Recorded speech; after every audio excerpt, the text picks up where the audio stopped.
صحیح بخاری حدیث نمبر 221۔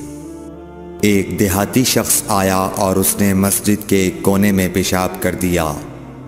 لوگوں نے اس کو منع کیا تو رسول کریم صلی اللہ علیہ وسلم نے انہیں روک دیا۔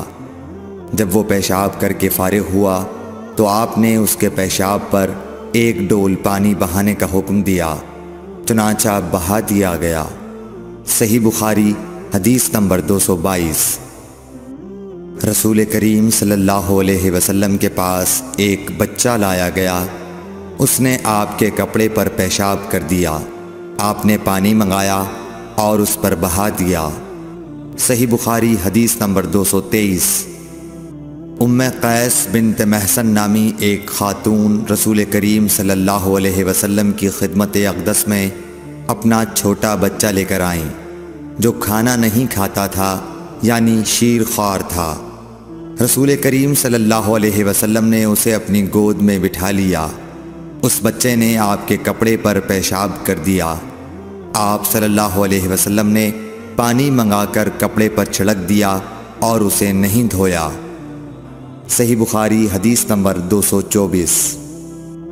حذیفہ رضی اللہ تعالیٰ عنہ روایت کرتے ہیں کہ نبی کریم صلی اللہ علیہ وسلم کسی قوم کی کوڑی پر تشریف لائے، بس آپ صلی اللہ علیہ وسلم نے وہاں کھڑے ہو کر پیشاب کیا، پھر پانی منگایا۔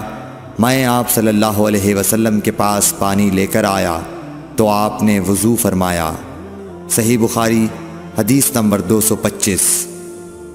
حذیفہ رضی اللہ تعالیٰ عنہ کہتے ہیں کہ ایک مرتبہ میں اور رسول کریم صلی اللہ علیہ وسلم جا رہے تھے کہ ایک قوم کی کوڑی پر جو ایک دیوار کے پیچھے تھی پہنچے، تو آپ اس طرح کھڑے ہو گئے جس طرح ہم تم میں سے کوئی شخص کھڑا ہوتا ہے۔ پھر آپ نے پیشاب کیا اور میں ایک طرف ہٹ گیا۔